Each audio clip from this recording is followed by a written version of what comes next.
Vamos a hablar de economía porque fue algo de lo que, digamos, es algo de lo que estamos todos con el ojo puesto de qué va a pasar, qué viene pasando en en el año pasado, 2020, y lo que va a pasar en 2021 a raíz de toda la situación de la pandemia, ¿no? Ayer justamente estuvimos analizando, digamos, con la politóloga Florencia Alonso sobre lo que fue el primer año de gestión de la calle Pou, pero hoy nos vamos a poner a hablar justamente sobre números, así que le vamos a dar la bienvenida a Agustín Iturralde, economista, director ejecutivo del Centro de Estudios para el Desarrollo. ¿Cómo andas, Agustín? Buenas tardes, muchas gracias por la invitación. Bienvenido. Te voy a hacer una pregunta cortita, un sí, un no, y nos vamos a ir a la pausa y después nos vamos a extender. Qué difícil. Pero no es tan difícil, no es tan difícil. Ayer, ¿no? Lo que fue la comparecencia del presidente y su especie de rendición de cuentas, su balance de su primer año de gestión. La economía y el tema economía y empleo, ¿tuvo, digamos, el protagonismo acorde a la situación en la que estamos atravesando? Era difícil, viste que era difícil. Yo creo que sí, que el tema está evidentemente en la mesa. Perfecto. A la vuelta de la pausa nos extendés un poco más de eso. ¿Cómo no? Seguimos con Agustín Iturralde, él es director ejecutivo del Centro de Estudios para el Desarrollo. En realidad la pregunta, ¿sabes qué? La ampliación de la pregunta, ¿la dejamos para después, ¿Para después? o la contestamos? No, la dejamos para después. Arrancamos con Vamos la dinámica y después ¿te parece? sí, Vos sabés que así le damos más los tiempo para entrevistados se estresan con nosotros. Pero Agustín está acostumbrado. Sí, ya sí. Le metemos incertidumbre. Eso. Lo que tiene que ampliar la pregunta que le hizo Sofi es si lo que habló de la economía y del trabajo ayer Luis Lacalle Pou, el presidente, era suficiente o no. Él dijo que sí y después nos va a tener que explicar Ahí por qué. está. Pero eso lo dejamos Ampliaremos. para después. Ampliaremos. Perfecto. Ahora vamos con esta dinámica. La dinámica se llama sacale el IVA, ponele el IVA, libre de impuestos. O sea, él tiene que elegir una de estas tres Es opciones. múltiple opción. Sacale el IVA, ponele el IVA y libre de impuestos. ¿En qué sentido es esto? Algo que tiene un color bárbaro, sacale el IVA. Algo que como que pasa desapercibido o no se nota Es mucho, importante. ponele el IVA. Ponele. Y después libre de impuestos es algo que, bueno, Está está en el correcto. tamaño correcto. Bien. ¿Lo expliqué bien? Perfecto. Bien. Perfecto. Arranco yo. Bien. Ay, esto parece un programa. Parece tuyo dentro de poco. Arranco yo. El manejo de la pandemia de Uruguay fue excepcional en la región. ¿Cuál es tu opción? Libre de impuestos. ¿Sí? ¿Sí puedo desarrollar en esta? Sí, claro. dale. Bien. Un poquito, sí. No, yo creo que sí, en términos comparativos, cuando uno compara las dos variables que más se miran, impacto sanitario, muertos por millón de habitantes, y impacto económico, destrucción de empleo, aumento de la pobreza, estamos claramente en la combinación, estamos muy bien parados. Lo cual no quiere decir, digo, libre de impuestos porque es excepcional en comparación. En términos absolutos, lo que pasó en Uruguay fue muy duro y hay mucha gente pasándola mal, ¿no? Claro, comparativamente hablando. Comparativamente Ok. quedamos bien parados. Ok. Bien. Faltó un poco de esfuerzo económico a la hora de hacer transferencias sociales. Sácale No de lo que viene, de lo que fue.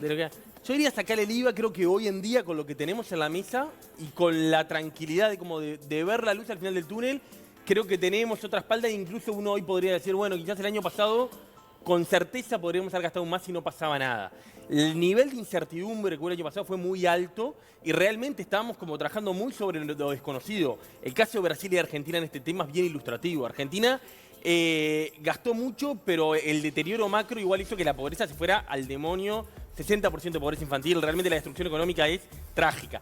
Y Brasil logró contener, pero hoy está en una situación de una delicadeza tremenda, porque tiene un déficit fiscal altísimo y hay muchas dudas sobre la estabilidad económica y macroeconómica de Brasil.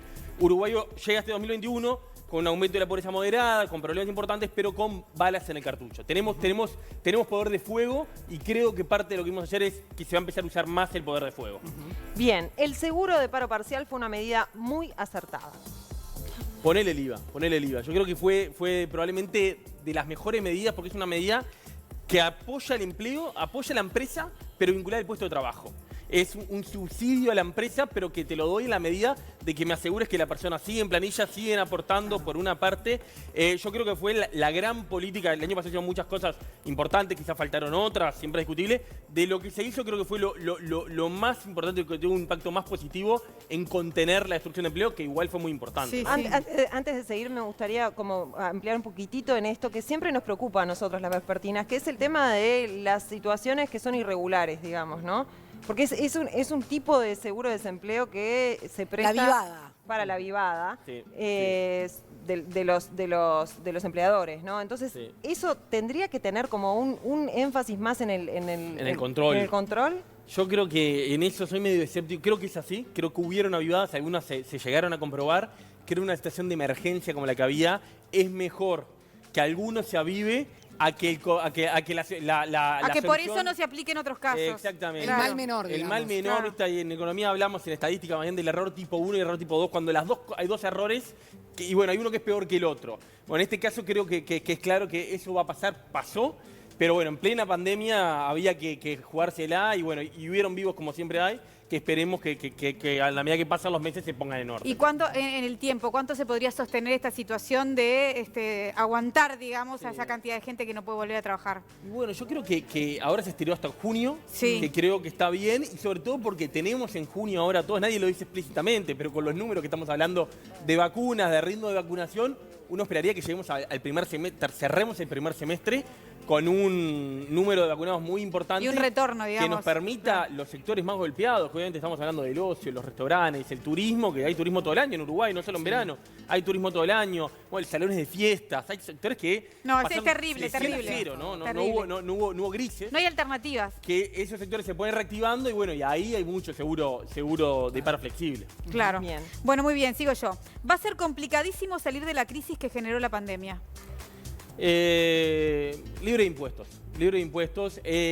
A ver, capaz que sacar el IVA, porque creo que los problemas que tiene Uruguay son previos, en general, casi todos previos. La pandemia los dejó al desnudo tremendamente. Uruguay venía con una economía que no crecía casi hace 4 o 5 años, con un empleo que lentamente se está deteriorando. Primero, los últimos 5 años, primero caía el empleo y aumentaba el salario, y los últimos años ya caía el salario un poquito y se destruía bastante empleo. Y bueno, problemas del mercado, del sector educativo vinculado al mercado laboral, bueno, problemas de diversos tipos que la pandemia los desnudó muy claramente. Entonces yo creo que más bien Y lo que los diría- agudizó. los agudizó sin duda. Y bueno, la pobreza había aumentado en los últimos 2 años, levemente, pero había aumentado. Teníamos 30.000 personas más en el 2019 que en el 2017, aproximadamente. Claro, este año vamos probablemente alrededor de 100. Pero había un deterioro leve y moderado de la economía que vino la pandemia y ¡prá! Nos golpeó muy fuerte. Va a ser difícil porque no es solo la pandemia, porque los problemas que teníamos para volver a crecer con fuerza, mejorar el salario, fabricar empleos, requieren tener ganancias de competitividad, Claro. acceder a mejores mercados internacionales, hacer lamentar reforma educativa que vincule. El problema del empleo en Uruguay es un empleo no calificado, no es un problema de empleo a secas. Hay empleo calificado en promedio, ¿no? Siempre es heterogéneo. Esto no tiene problemas. El gran problema es de los no calificados, que son los que peor la pasan, donde hay un problema de calidad del empleo también. Bueno, ahí la reforma donde están educativa, sumergidos. sin duda. Y femenino y joven, ¿no? Cuando no calificado, las mujeres de baja calificación, menores de 25 años, estamos hablando de tasa de desempleo del orden del 50% probablemente ahora. Y por el contrario, ¿no? Un adulto, una persona de 50 años con carrera universitaria, varón, tiene desempleos irrisorios. Entonces, ¿qué quiero decir con esto? Es, sobre todo con el tema de la reforma educativa, otro tema pendiente que nos va a complicar la economía. No es un tema de educación, también está vinculado a la economía, porque así podríamos seguir. Y en ese sentido creo que Uruguay tiene una serie de reformas pendientes: inserción, educación, competitividad, seguridad social, que en la medida que no las pueda poner en marcha, el problema de fondo no se va a ir. Podemos crecer 1 año, 2 años, porque sube el precio de la soja, porque sube el precio de la carne, porque baja las tasas. Por esas cosas externas Sí. que nos Igual favorecen. Igual tenemos 2 años divinos, pero a largo plazo tenemos que resolver los problemas de fondo. Igual no es muy auspicioso, ¿no? El panorama, porque en realidad el tema de la seguridad social viene de larga data y es muy difícil de resolver. Sí, muy difícil. Ya lo veníamos hablando hace la bastante. discusión. Dificilísimo. Sí, sí. Hay un compromiso del gobierno y en la ley de urgente consideración se estableció plazos que el presidente pretende que a fin de año se esté votando en el Parlamento Sí. la reforma de la seguridad social. si la calificadora que nos tiene con peor nota, que siempre nos tiene con tarjeta amarilla, casi que doble amarilla, y no nos termina de sacar el investment grade, que es la Fitch, nos dijo que mucho más que el déficit van a mirar cosas, por ejemplo, como si hacemos la reforma de la seguridad social, que no mejora el resultado fiscal de este año, pero que es una muestra de un país que se pone al hombro los temas en serio. Vamos a ver qué pasa con eso. Justamente el país, Uruguay, se convirtió en un destino atractivo para inversiones extranjeras. Libre de impuestos. Creo que para algunas inversiones extranjeras sí, para otras no. Uruguay es caro, es poco competitivo, no es un lugar donde los inversores vengan a hacer plata rápido y obviamente el capital muchas veces está para eso. ¿Qué es lo bueno que deja esta pandemia? Inversores que valoran mucho más la estabilidad política, Uruguay tiene, la buena gestión de estas pandemias que pueden volver a pasar, aparentemente pueden repetirse, temas ambientales. Lo que parece que se viene es un mundo donde las empresas y los inversores están más cuidadosos de que, bueno, que prefiero no ganar tanta plata, pero que el país sea serio, que haya estabilidad mental, estabilidad política, institucional. Bueno, y en eso Uruguay tiene algo para ofrecer. Uruguay tiene un diferencial en la región, sin duda, pero también en el mundo para ofrecer. ¿Pero qué pasaría, por ejemplo, si sale la ley esta que pretenden del cambio de los suelos forestales, Cabildo Abierto y el Frente Amplio, por ejemplo? ¿Qué pasa con eso? Porque eso, ahí sí, la normativa y todo esto de lo que nos jactamos y que nos sirve para atraer inversiones, que hablas de la estabilidad, no es tal si cambian las reglas de juego. Totalmente. Creo que eso es una muy mala señal. Yo creo que no va a pasar. Creo que el propio Manini Ríos estuvo haciendo unas declaraciones ayer que da a entender de que en el Senado esto se aprobó en diputados, que en el Senado se va a discutir y que se va a trabajar en coalición. Me parece que quiero cambios, pero no necesariamente tienen que ser estos. Vamos a ver qué pasa. Y bueno, el presidente ya advirtió con el veto. Y el Frente Amplio, referentes importantes del Frente Amplio, dijeron, no, una cosa es ser oposición, pero otra cosa es subirnos a algo que nosotros no hubiéramos aprobado en los 15 años que gobernamos. Bueno, el ex ministro Astori y otros más en actividad también. Entonces, yo creo que eso no va a pasar. Pero de acuerdo contigo que sería una mala señal a todo esto que estamos hablando, eso sería una mala señal. Agustín, algo de lo que se habló ayer es... Terminó la dinámica. Perdón, terminó la dinámica. Ya le sacamos el IVA. Ni se dio cuenta. Sí, muy bien, nos contaste muy bien. Bien, tengo buena nota. Uno de los temas de los que se habló mucho ayer fue esta inversión de 1.200 millones en infraestructura, de inversión pública, digamos, en infraestructura. Y a veces uno dice, bueno, ¿esto en qué le puede afectar o no a la gente? Muchas veces en otros países se utiliza justamente, digamos, la inversión pública en la infraestructura para nivelar los números, para generar empleo. Pero estaría bueno explicarle a la gente por qué esto puede ser importante o no para el cotidiano, ¿no? ¿Qué quiere decir esto?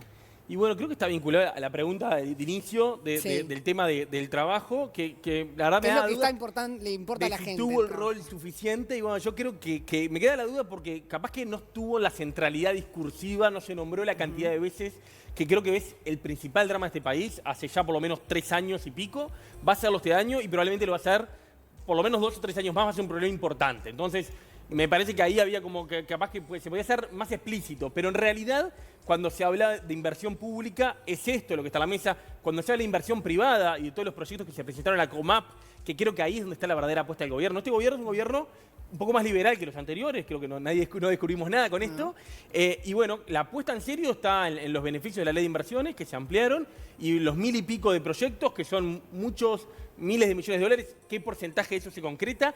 Y ahí está la apuesta de volver a generar la inversión, que genera el empleo y poner en marcha el círculo virtuoso, que es ser más competitivos, y para eso la ley da facilidades, o bueno, la inversión pública directamente, la inversión, el empleo y bueno, y poner en marcha.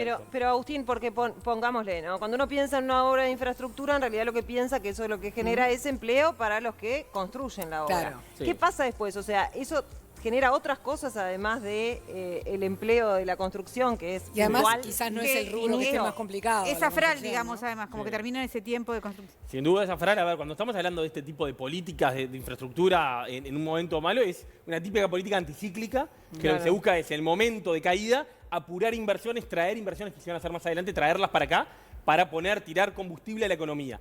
La construcción es un sector que derrama, que se dice que es como es un sector. En un país que no tenemos industria, la industria decreció mucho en Uruguay, es una industria muy débil. La industria típica, ¿no? Si hay industrias agroexportadoras, hay otro tipo de industria.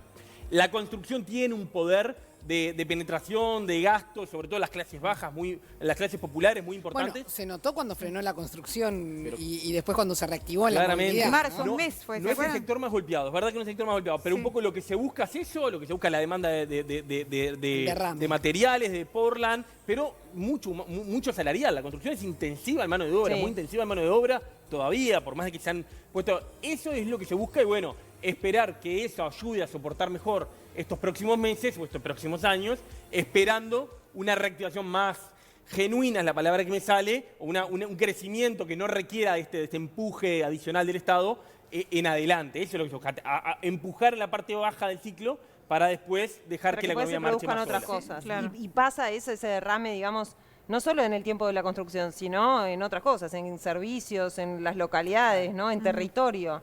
Eso también, ¿no? Eso pasa, en el tema territorial creo que lo más importante que va a pasar este año es la reactivación del sector agroexportador, ¿no? De golpe creo que la gran buena noticia que tuvimos sobre fines del año pasado fue que los precios de los commodities que Uruguay exporta mejoraron mucho los precios, primero la soja, pero después también los lácteos, que es un sector que había estado muy golpeado, habían cerrado muchos tambos. Bueno, la leche en polvo, que es nuestro principal producto lácteo de exportación, mejoró mucho su precio. La carne demoró más, pero Venía de años en caída, ¿no? venía de años en caída. Este está en precio mayor en 7, 8 años, si no me equivoco. Y es un producto bueno que se puede exportar a destinos más lejos. La carne, que un poquito más lento, pero también está mejorando. Y eso tiene un efecto territorial, sobre todo en localidades pequeñas. En Montevideo, como que nos demora más en llegar ese impacto y nos demora menos en llegar el impacto negativo, que es lo que pasó en los últimos 4 años, que en el interior ya se sentía la situación mucho más complicada y en Montevideo seguíamos a veces en una burbuja. También está esa cosa Sí, que sí. tenemos los montevideanos de la dificultad de entender que ese es el motor Claro. de nuestro país y que eso es lo que nos da de comer a todos, absolutamente. Ayer ¿no? hablábamos de ese tema, ¿no? De la territorialidad y lo que este gobierno está, digamos, apuntando con el tema del interior, ¿no? Claro. Sin duda, sin duda. No es tan, ahí hay una confusión que creo que es, cuando uno mira el PBI de Uruguay, el sector agroexportador no es tan importante. Uno dice, no es tanto, es un porcentaje más chiquito. Pero cuando mira solo las exportaciones, es tremendamente, es más de la mitad. Entonces, claro, si se caen las exportaciones, a la larga o a la corta, y más a la corta que a la larga, el resto de los sectores empiezan a resentirse. Eso lo vimos a la salida del 2002, fue clarísimo. Hay una frase que le gusta mucho a la gente del sector agropecuario, que es Uruguay se salva con el campo, con él perece. Uruguay entra y sale de las crisis con el campo, que bueno, tiene un poco de caricatura, tiene un poco de simplificación, pero creo que ayuda a entender muchas cosas de la Pero es dinámica que además económica de tiene este país. mucho que ver con el alimento. Claro. Y nosotros, el ser humano puede prescindir de muchas cosas, pero hay otras de las cuales no va a prescindir nunca. De esa nos zafamos y sí, y es donde... Y no estoy nosotros- hablando de la carne, porque alguien capaz me puede decir, ay, bueno, pero la carne está cara y no todo el mundo come carne. No, bueno, pero Claro. se abre Sin duda, a un sin abanico duda. más grande, ¿no? Sin duda, y es donde tenemos un potencial... No El único mundo va a sector, comer siempre. Donde el crecimiento económico, el aumento de las exportaciones tiene el potencial más importante. Podemos producir mucho más, podemos exportar mucho más. No solo Uruguay también exporta servicios turísticos, pero también servicios de software. Creo que lo que viene quedado relegado en Uruguay es más la industria tradicional, ¿viste? La Sí, fábrica, eso no va a volver. no va a creo, volver acá, ¿no? porque somos un país caro rato que se salarialmente. perdió eso. Energía y No eso. creo que sea un modelo para... Tenemos una posibilidad de ser chiquitos, de ir a nichos más importantes de valor agregado. Tenemos un sector agroexportador y después servicios. Creo que por ahí está una estrategia razonable del Uruguay de largo Es la plazo. ¿Y chance qué de pasa, cambiar. perdón, con los comerciantes? ¿Qué pasa con las pymes que cerraron muchísimas y que en realidad son la mayoría de las empresas uruguayas? ¿Qué tenés, por ejemplo, para decirle a alguien que se tuvo que achicar o tuvo que cerrar o está está latente, digamos? Ujú. ¿Cuándo es el momento de volver a apostar a abrir? Está bien interesante porque el año pasado fue un año muy difícil, la cantidad de empresas que cerraron, la cantidad de puestos de trabajo que se destruyeron, que muchos son en pymes, y pasa como la contracara con lo del agro que estamos hablando, ¿no? Las pymes no tienen una gran importancia en la exportación, pero sí es donde trabaja la mayoría de los uruguayos. La mayoría de los uruguayos no trabajamos labrando la tierra o cosechando soja, sino en el comercio, en las pequeñas empresas, sobre todo en los servicios, en el comercio en particular es un gran empleador. Y bueno, creo que en la medida de que los sectores... El presidente había empleado alguna vez el concepto malla oro, o los sectores más dinámicos, más competitivos internacionalmente, el sector agroexportador, algunos servicios, logremos captar inversiones, el gobierno empuje en un plazo corto, creo que eso va a generar un impulso que se va a sentir en esas pymes que en general viven de darle servicios a otros uruguayos, ¿no? Esas pymes muchas Sí, veces sí. son lo llama bienes no transables, no es que exportan, sino es la peluquería del barrio, Claro. es el almacén, es los comercios que viven de otros uruguayos y que claro, ni bien se achica, se cae el empleo, sienten eso y bueno, en la medida, todo está conectado y en la medida que los sectores dinámicos logren empezar a crecer, eso va a empezar a sentirse en el resto de la economía y las pymes lo sienten último, pero también son los que último van a sentir el crecimiento probablemente. Claro. ¿Y qué hace la gente joven, la gente que quiere proyectarse, quiere comprarse una casa, por ejemplo? Porque esto es un tema, ahora explotó digamos, la construcción, ahí se construyen edificios como nada, hay propuestas de todo tipo y color, la propiedad en sí subió una barbaridad al metro cuadrado y hay gente que quiere decir, bueno, quiero tener mi casa, ¿Se puede llegar a proyectar uno? ¿Puede llegar a pagar eso? ¿Es pagable? Y bueno, claramente entre los jóvenes es uno de los problemas más críticos y actuales que tenemos. Los jóvenes de clase media para abajo ven esa posibilidad de la vivienda propia como muy lejano, ¿no? La promoción de la vivienda social que habíamos hablado, que yo creo que fue algo positivo en Montevideo, que generó buenas dinámicas, no cumplió el rol social, digamos, de vivienda para clases populares. De hecho, le cambiaron el nombre. Sí. O sea, ni Oportunamente, siquiera para clases populares. Es un tema de accesibilidad a la vivienda, que era lo que se suponía que era la intención, pero Hoy no, se es llama vivienda promovida. Ley de vivienda promovida, más Que es en razonablemente. realidad para el desarrollador y para el especulador también, ¿no? Para el inversor. O sea, Sí, a ver, hay un que no es déficit algo malo, lo que digo, No, que no no, tiene... Hay un montón de gente que no tiene forma de acceder a la vivienda. Totalmente. A ver, yo creo que eso es una cosa que fue importante, yo creo que fue positiva, que se está impulsando, va a tener un impulso, también va a ayudar a la recuperación, porque hay proyectos importantes para el año que viene que creo que van a dar una mano, y es para la clase media, media alta, hacia arriba, por estas cosas que estamos hablando. Creo que lo que está faltando es como propuestas más claras, donde claramente el Estado tiene que tener un rol protagónico de viviendas claramente con una visión un poco más popular. Ahí yo diría dos cosas. Creo que falta una cosa de políticas públicas más enfocadas para eso que queda entre la vivienda para pobres, para que lo entendamos todos, y esa vivienda para clase media. Lo que queda en el medio es el sector que está, creo, más desatendido. El cooperativismo quizás es el único que atiende un poco mejor ese sector, pero falta mucho más impulso. Y segundo, y me parece importante, educación financiera. Muchas veces vemos a jóvenes que ganan un salario y bueno, no ahorran. Y alquilan mucho tiempo, no hay cultura de ahorro y cuando tienen un ahorro no lo manejan, lo tienen en una cuenta corriente, en un plazo de una caja de ahorro sin generar nada. Ojalá podamos tener mucho mejor educación financiera en los próximos años. Creo que es un déficit tremendo del sistema educativo uruguayo, como tantos otros. Como no tenemos educación financiera, ¿qué ahorramos ahora? ¿En dólares o en pesos? ¿Tenemos que cambiar la moneda? ¿En euros? ¿Lo ponemos abajo un Esa es colchón? ¿Unidades indexadas en qué? La obsesión del uruguayo es, bueno, compro dólares en general, Sí. fruto de las crisis, todos estamos chipeados de compremos dólares porque si viene la devaluación, y bueno, es como un reflejo de la crisis del 82 y la del 2002, donde la devaluación nos destrozó el poder Pero de yo me había comprado un apartamento en dólares, olvidate, no sabés, me salió el doble. Pero el doble tuve que pagar. hay cada vez más instrumentos que cada vez empiezan a estar un poco más accesibles para otras personas. Bueno, hay empresas privadas, hay empresas, no sé, se me ocurre, no quiero nombrar nada para no pasar, pero hay cada vez iniciativas que tratan de atender a ahorros bajos de unos pocos miles de dólares que te dan un retorno mucho más interesante que un banco y que pueden van a matar los ayudar bancos muchas hoy, veces a salir de la trampa de gente que paga un alquiler muchos años que de repente se parece mucho a lo que es una cuota en Sí. un crédito de largo plazo. A veces la tranca está en la entrega inicial, ¿no? Que es una tranca muy importante y ahí las políticas públicas tienen que hacer algo. Pero no tengo dudas de que además de un desfasaje entre los ingresos y los costos, hay también un problema de manejo financiero de muchos uruguayos, entre los cuales me incluyo, no soy ningún ejemplo. No, pero es un tema. Yo recuerdo, mira, el año pasado que estuvimos Sí. hablando un día aquí de este tema de la capacidad de ahorro, que obviamente hay muchas familias que ni siquiera lo pueden tener, más si estamos hablando en este momento tan complicado. Pero algo tan simple como el tener, yo qué sé, no sé, no importa, tenés $100 guardados en la caja de ahorro del banco, el año que viene vas a tenerme, conceptualmente Claro, vas a tener menos. vas a tener menos. ¿Y se acuerdan que eso ahí nos llovieron una cantidad de mensajes? Porque, pero ¿y cómo? ¿Cómo puede ser Claro. esto?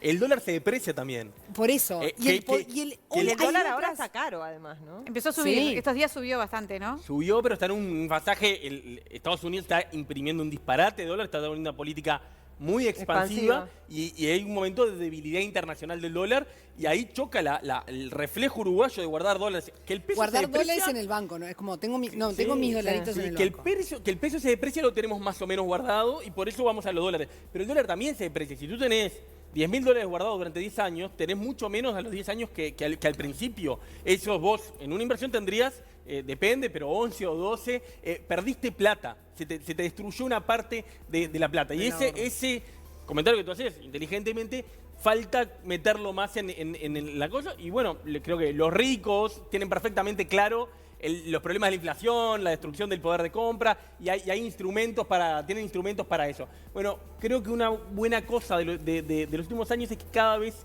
esos instrumentos financieros están un poco más accesibles para todos, y bueno, en la medida tratar de ser, no grandes inversiones, no tomar riesgo, pero sí ser inteligentes, y en particular en el tema de la vivienda. Conservador, seguro, Bueno, con eso no vas a perder.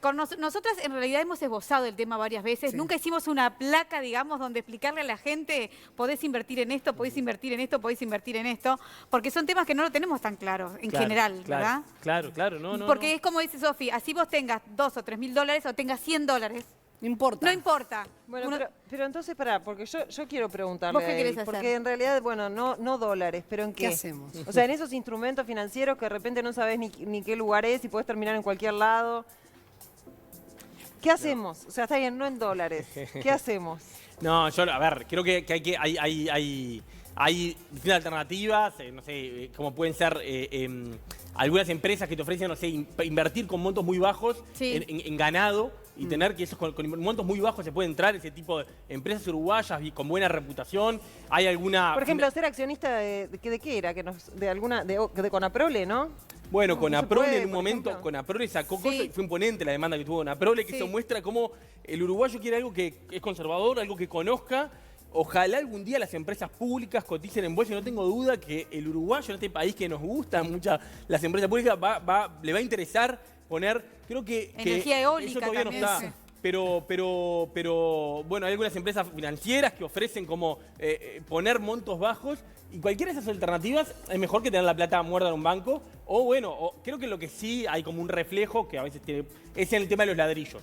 El que llega al ladrillo, es la obsesión, ¿no? El que llega al ladrillo, el problema es que no llega al ladrillo. El que llega al ladrillo sí me compro la casita y ahí tengo mi capital de vida, es la casa, y ahí sí hay como un reflejo que está. Pero bueno, creo que el problema es el que no llega a eso, y muchas veces entra en calecitas, ni que hablar cuando entran en préstamos de consumo, con tasas muy altas. Bueno, creo que por lo menos, no solo para ahorrar, también para no enroscarse en esas cosas, gente con sueldos bajos que vive con los sueldos retenidos, pagando préstamos y tomando préstamos para pagar. Bueno, ¿qué quiere decir cuando tenés un préstamo? ¿Qué tenés que mirar? ¿Cuál es la tasa de interés? ¿Qué significa pagar el mínimo? ¿Qué significa pagar todo? Bueno, necesitamos, eso es un insumo hoy en día. Alfabetizarse financieramente es imprescindible para defenderse, para ser más autónomo, para todos, ¿no? Pero bueno, obviamente estoy pensando en los más jóvenes. Bueno, Con respecto al tema digamos, ayer también hubo una especial atención en la gente que está más desprotegida, digamos, en esta cuestión de la inversión que se va a hacer, lo que se hizo, ¿no? Y lo que se va a hacer. Estas 843.000 personas que dijo que reciben transferencias sociales, que es un 40% más que en 2019, ¿no? Y que se triplicó la gente que recibe alimentación desde el INDA. Y todo esto que dijo él de lo que se va a invertir en este año. ¿Qué te parece? ¿Qué lectura haces de eso? No, creo que esa es la principal novedad de lo de ayer. La principal novedad, no sé, pero lo más concreto, una cantidad de planteos, algunos requieren ley, es el tema a las pymes. Creo que hay cambios sustantivos a las pymes, hay una renuncia fiscal bien sustantiva para las pymes, y el tema políticas sociales. Todo esto manejaron, probablemente es algo así como $70 millones por lo menos. Sobre todo el grueso de eso va a través de la aplicación TuApp, que son canastas de alimentos. Después para las ollas populares hay una iniciativa bien importante también de apoyo. Después hay duplicación de la tarjeta Uruguay Social, la famosa tarjeta Mides. Creo que lo que es bueno, un nuevo impulso, tal vez un poco más fuerte que los que hubieron el año pasado, para apoyar a lo último, ¿no? Bueno, la TuApp es 300.000 personas que reciben algún tipo de asistencia alimentaria directamente, que obviamente creo que nada de esto es como lo ideal, ni el modelo, ni es la forma de que se sale de la pobreza, no es creación de empleo, pero bueno, creo que se han entendido, bueno, en la emergencia que tomar, sobre todo creo que las ollas populares, es lo que a muchos nos puede causar alguna duda, bueno, pero hay que promover las ollas populares, que la gente vaya, y más en pandemia, bueno, en estas circunstancias se opta por poner el combustible, dar recursos y tratar de apoyar. Es claramente una medida de emergencia, transitoria, sustantiva, creo que esto es, como son casi todos simplemente para gasto en alimentos, es plata, esto en alimentos es sustantivo. Es una cosa para pensando en el primer semestre, ¿no? Creo que en junio hay que ver cómo vamos con las vacunas, hay que ver cómo vamos con el empleo. Ojalá la y gente quizá hay que pueda, recalcular, claro, recomponer, reinvertir. Pero por todo, por recuperar la vida, por recuperar la dignidad de poder tener un plato de comida en tu casa, ¿no? Y no tener que estar haciendo cola con con un tupper para poder comer, vos y la cantidad de hijos, por todo, Sin duda. de verdad. Nos quedaron un montón de temas. Los bitcoins. Hace tiempo que quiero saber algo más sobre eso. No podés, tenés que dejar un órgano o varios pero órganos antes en no, ese momento. fue como ¡fa! ¿No? Fue una lluvia de Una temas. explosión. Bueno, totalmente, te tenemos que muy invitar de productivo. nuevo. Lo tenemos que invitar de nuevo. Así seguimos charlando. Agustín Iturralde, director ejecutivo del Centro de Estudios para el Desarrollo. Muchas gracias por venir. Muchas Placer. gracias a ustedes por la invitación. Hasta la muy, próxima. muy lindo rato pasamos. Gracias, Gracias. un placer.